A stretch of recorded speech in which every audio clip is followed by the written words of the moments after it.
سورہ انعام کی آیت نمبر 76, 77 اور 78 ہے۔ اللہ جل مجدہ الکریم نے ارشاد فرمایا فلما جن علیہ اللیل رأى کوکبا قال ھذا ربی فلما افل قال لا احب الآفلین۔ پہلے اس کا پس منظر سماعت فرما لیں۔ ہوا یوں تھا کہ نمرود بہت بڑا سرکش بادشاہ تھا۔ نمرود نے خواب دیکھا کہ آسمان پہ سورج ہے اور ایک ستارہ اتنا روشن ہوا کہ اس کی روشنی کی وجہ سے سورج کی روشنی بھی ماند پڑ گئی۔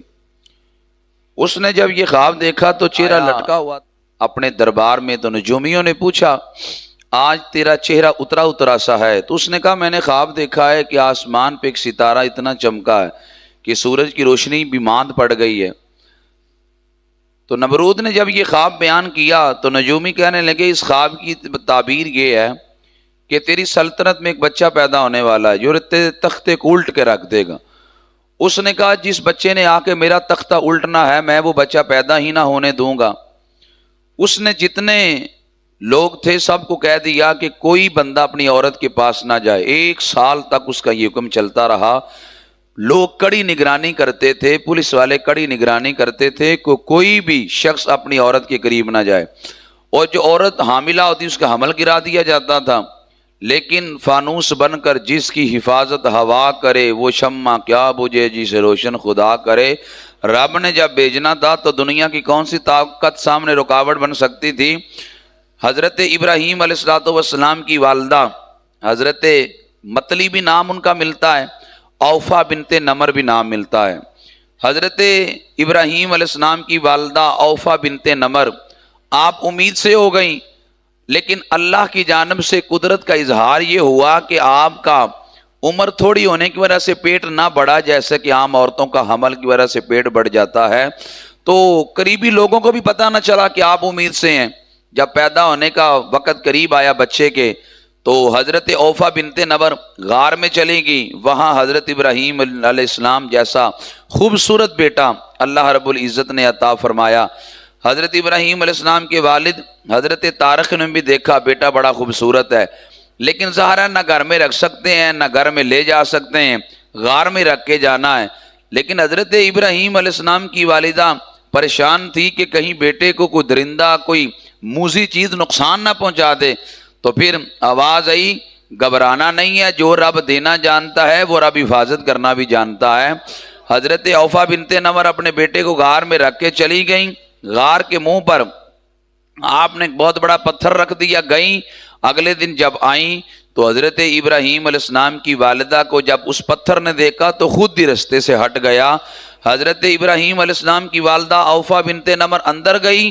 آپ نے جا کر دیکھا تو حضرت ابراہیم علیہ السلام نے اپنے منہ میں 2 انگلیاں ڈالی ہیں۔ جب ایک انگلی نکالی تو شہد نکل رہا تھا، ایک نکالی تو دودھ نکل رہا تھا۔ جب اللہ کے شہد سپرد کر دیں تو اللہ بہترین حفاظت کرنے والا ہے۔ حضرت ابراہیم علیہ السلام پھر اسی غار کے اندر رہے۔ آپ 1 مہینے میں اتنا بڑے ہوتے تھے جتنا بچے سال میں بڑے ہوتے ہیں۔ آپ گویا کہ 15 ماہ میں ایسے لگتے تھے جیسے 15 سال کے ہو گئے ہیں۔ یوں 7 سال تک حضرت ابراہیم علیہ السلام غار میں رہے۔ 7 سال کے بعد جب باہر نکلے تو حضرت ابراہیم علیہ السلام نے دیکھا آسمان پہ ستارے چمکے، لوگ ستاروں کو سجدہ کرنے کے لیے گر پڑے۔ آپ نے جب دیکھا کہ رات کو 14ویں کا چاند نکلا تو کچھ لوگ اس کو سجدہ کرنے کے لیے گر پڑے۔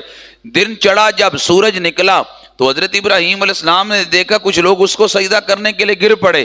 تو پھر اس موقع پہ ان آیت کریمہ اس پس منظر کو بیان کرتی ہیں۔ فلما جن علیہ اللیل رأى کوکبا، رات چھائی، ابراہیم علیہ السلام نے دیکھا ستاروں کو۔ قال ھذا ربی، فرمایا یہ میرا رب ہے۔ اب دیکھیں نا جملے بولنے کے اندر لہجے کے اندر فرق آئے تو جملے کے اندر اب دیکھیں ایک بندہ کہتا ہے میں لاہور جا رہا ہوں، یہ خبر دے رہا ہے میں لاہور جا رہا ہوں، ٹھیک ہے بھائی لاہور جاؤ۔ ایک کہتا ہے جی میں نے لاہور جانا ہے، اب یہ جملہ اس کا استفہامیہ ہے، یعنی وہ پوچھ رہا ہے میں نے لاہور جانا ہے۔ اب جملہ وہی ہے لیکن بولنے کے اندر فرق آ گیا۔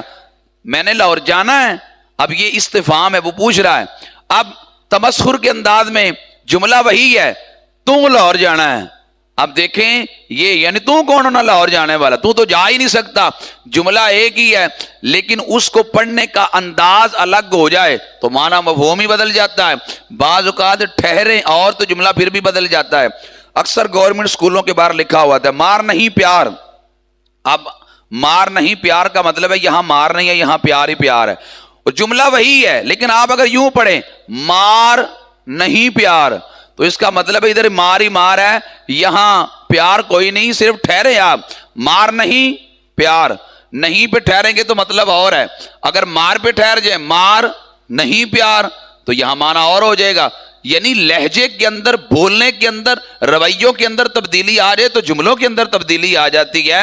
تو یہاں بھی قال ھذا ربی خبر نہیں ہے. کچھ لوگوں نے یہاں غلطی کھا گئے اور عقل کے اندھے کہنے لگے جی دیکھو ابراہیم علیہ السلام تو پہلے معاذ اللہ مشرک تھے اور کہنے لگے ھذا ربی میرا رب تو یہ ہے. یہ خبر نہیں ہے بلکہ آپ لوگوں کو کہہ رہے یہ رب ہے.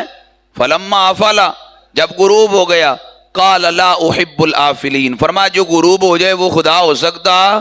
آپ بھی سارے بولے وہ جو غروب ہو جائے وہ خدا ہو سکتا. فلما رأى القمر جب چاند نکلا بازغا چمکتا ہوا یعنی 14ویں 15ویں کا چاند تھا چمک رہا تھا. قال ھذا ربی فرمایا یہ رب ہے. فلما افل جب ڈوب گیا وہ بھی قال لئن لم يهدني ربي لأكونن من القوم الضالين اگر میرا رب مجھے ہدایت نہ دیتا تو میں بھی گمراہ لوگوں میں سے ہوتا. میرے رب نے مجھے ہدایت دی. جب دن چڑھا فلما رأى الشمس بازغة چمکتا سورج دیکھا قال ھذا ربی ھذا اکبر فرمایا یہ میرا رب ہے جو کہ بہت بڑا ہے یعنی سورج بہت بڑا ہے. فلما افلت جب سورج بھی ڈوب گیا قال یا قومی فرمایا اے میری قوم انی بری مما تشرکون جو تم شرک کرتی ہو میں اس سے بری ہوں, میں اللہ کے ساتھ کسی کو شریک نہیں ٹھہراتا. انی وجہت وجہی للذی فطر السماوات والارض میں نے اپنا منہ اس کی جانب متوجہ کیا ہے جو زمین و آسمان کو پیدا کرنے والا ہے. حنیفہ جو ہر باطل سے کٹ کے میں اسی کی عبادت کرتا ہوں. وما انا من المشرکین اور میں مشرکین میں سے نہیں ہوں. اس موقع پر حضرت ابراہیم علیہ السلام نے یہ جملے بولے. 7 سال کی عمر میں جب آپ غار سے نکلے آپ نے فرمایا یہ رب کیسے ہو سکتا ہے جو ڈوب جائے. رب وہ ہے جو نہ کھاتا ہے, رب وہ ہے نہ جو پیتا ہے, رب وہ ہے جو نہ سوتا ہے, رب وہ ہے کہ جو غروب ہونے سے پاک ہے. ہمارا رب تو وہ ہے جو ہر وقت اپنے بندوں کو دیکھتا ہے. میرے بندے کیا کرتا ہے, ان کی حفاظت کرتا ہے, ان کو رزق دیتا ہے, ان کو بخشتا ہے. اگرچہ اس کے ذمے پہ یہ کچھ واجب نہیں ہے لیکن اس نے خود اپنے ذمہ کرم پہ کچھ چیزیں واجب کی ہیں تو وہ مالک ہے. ہمارا رب تو وہ ہے. اب یہی نمرود ہے کہ جس کو ذلیل ہو کے مرنا پڑا. یاد رکھنا تاریخ اسلامی پڑھ کے دیکھ لیں جن لوگوں نے اپنی اوقات کو بھلا دیا, جو لوگ اپنی اوقات بھول گئے اللہ نے ذلت کی موت ان کو دی ہے. بھائی مرنا اور ہے لیکن ذلیل ہو کے مرنا اور ہے. جن لوگوں نے بھی اپنی اوقات کو بھلا دیا اللہ نے دنیا کے اندر بھی ان کو نشان عبرت بنایا. یہی نمرود تھا جو لوگوں سے سجدے کرواتا تھا. یہی نمرود تھا جو آنے والے کو کہتا تھا بیٹھنا بعد میں پہلے مجھے سجدہ کرو. جب ایک لنگڑا مچھر اس کے دماغ میں گھس گیا پھر آنے والے کو کہتا تھا مجھے سجدہ نہ کرو, یہ جوتا پکڑ کے میرے سر میں مارو اور میری خدمت کرو پھر یہاں پہ بیٹھنا. اگر اس نے 400 سال تک سجدے کروائے ہیں اللہ بڑا غیرت مند ہے. پھر اس نے مالک نے 400 سال تک اس کو جوتے بھی پڑوائے ہیں. ہر آنے والا اس کو جوتے مارتا تھا اور وہ جوتے کھا کھا کے ذلیل ہو کے مرا. وہی نمرود تھا جس کو ذلت کی موت اٹھانی پڑی. فرعون بہت بڑا بنتا تھا اور کہتا تھا انا ربکم الاعلی میں تمہارا بڑا رب ہوں. جب اپنی اوقات فرعون بھول گیا آنے والوں سے سجدے کروانے لگا, بڑا رب بننے کے دعوے کرنے لگا. پھر وہ دریا میں غوطے کھا رہا تھا, پانی بھی اس کو قبول نہیں کرتا تھا اور پھر وہ بڑے ہاتھ نکال کے کہتا تھا میں موسیٰ اور ہارون کے رب پر ایمان لے آیا. لیکن اب پانی سر سے گزر چکا تھا, اب ایمان لانا معتبر تھا ہی نہیں. لیکن ذلت کی موت اللہ نے اس کو دی اور فرمایا فَالْيَوْمَ نُنَجِّيكَ بِبَدَنِكَ لِتَكُونَ لِمَنْ خَلْفَكَ آیَةً فرمایا فرعون ہم تیری لاش کو بچا کے رکھیں گے تاکہ بعد والوں کے لیے عبرت بن سکے. آج بھی مصر کے عجائب گھر کے اندر فرعون کی لاش پڑی ہے. اگر کوئی یہ ترجمہ کرے آیت کا کہ فرعون فرعون ہم قیامت تک تیری لاش بچا کے رکھیں گے، یہ قرآن میں نہیں ہے۔ قرآن کہتا بس ہم بچا کے رکھیں گے، قیامت تک کا قرآن نے لفظ نہیں بولا۔ کل سے مصر سے کہ عجائب گھر سے کوئی فرعون کی لاش اٹھا کے لے جائے اور قرآن پہ اعتراض کرتا پھرے، جی دیکھیں قرآن میں تو تا قیامت تک محفوظ رکھیں گے، یہاں تو محفوظ نہیں رہی، قرآن نے قیامت تک لفظ نہیں بولا۔ قرآن کہتا ہم تیری لاش کو بچائیں گے۔ اب دیکھیں نا 3000 سال ہونے کو اب بھی بچی پڑی ہے، اور قرآن کا معجزہ کیا ہو سکتا ہے؟ اور فرعون کی لاش آج بھی مصر کے عجائب گھر میں ہے۔ تو دیکھو ذلت کی موت اللہ نے دی۔ میرے آقا علیہ السلام فرماتے ابو جہل میری امت کا فرعون ہے۔ ابو جہل نے اسلام کو کتنا نقصان پہنچایا میں بارہا یہ واضح کر چکا ہوں۔ مت کوئی سمجھے ابو جہل نبی علیہ السلام کا چچا ہے، ابو جہل کو نبی علیہ السلام سے کوئی رشتہ نہیں ہے۔ ابو جہل کا قبیلہ میرے آقا علیہ السلام کا قبیلہ نہیں، جب برادری ایک نہیں ہے تو چچا کا مطلب ہی کوئی نہیں۔ میرے آقا صلی اللہ علیہ وسلم قبیلہ بنو ہاشم سے ہے، اور ابو جہل کا قبیلہ ہی اور ہے۔ ابو جہل کا وہ قبیلہ نہیں جو میرے آقا صلی اللہ علیہ وسلم کا قبیلہ ہے، اس لیے ابو جہل نبی پاک علیہ السلام کا چچا نہیں ہے۔ ابو جہل فرعون ہے اس امت کا، میرے آقا علیہ السلام کی سخت مخالفت کی، لیکن اللہ نے کیسی ذلت کی موت دی جب فرعون اپنی اوقات بولا۔ اس امت کا فرعون ابو جہل جب اپنی اوقات بولا، سزا کیا ملی؟ بدر کے دن حضرت معاذ اور معوذ عبد الرحمن بن عوف سے پوچھنے لگے چاچا جان ابو جہل کون ہے ان میں؟ حضرت عبد الرحمن بن عوف کہتے ہیں میں نے کہا تم چھوٹے چھوٹے تو ہو، تم نے ابو جہل کو کیا کرنا ہے؟ یعنی وہ ان کا کھرپینچ ہے اور تم نے اس کو کیا کرنا ہے؟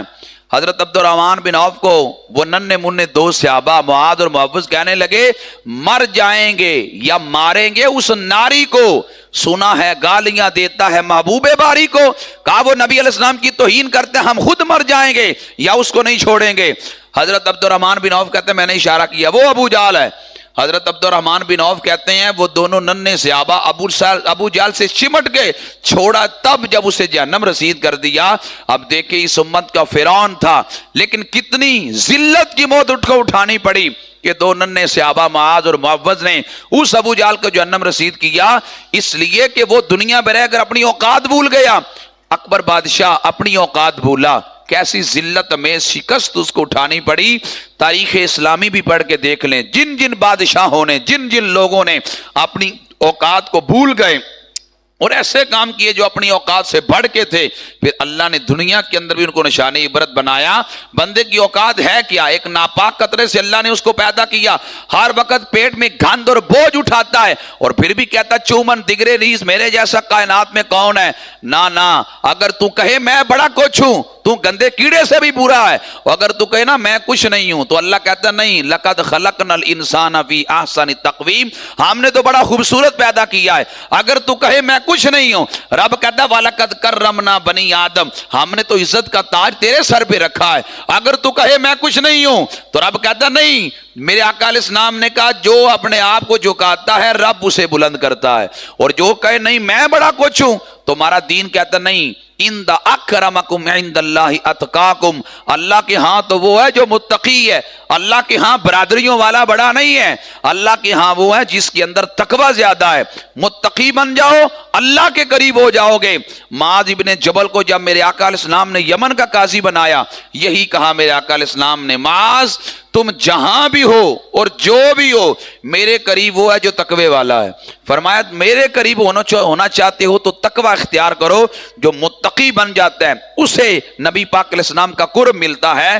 تو یہاں نمرود کو جو ذلت کی موت اٹھانی پڑی وہ صرف اپنی اوقات بھول گیا اور وہ ذلیل ہو کے مرا، تو حضرت ابراہیم علیہ السلام نے اپنی 7 سال کی عمر میں واضح اعلان کر دیا وما انا من المشرکین، میں مشرکین میں سے نہ تھا۔ اللہ ہم سب کو انبیاء علیہ السلام کی تعلیمات اور قرآن کی تعلیمات پہ عمل کرنے کی توفیق عطا فرمائے۔ وما علی الا البلاغ۔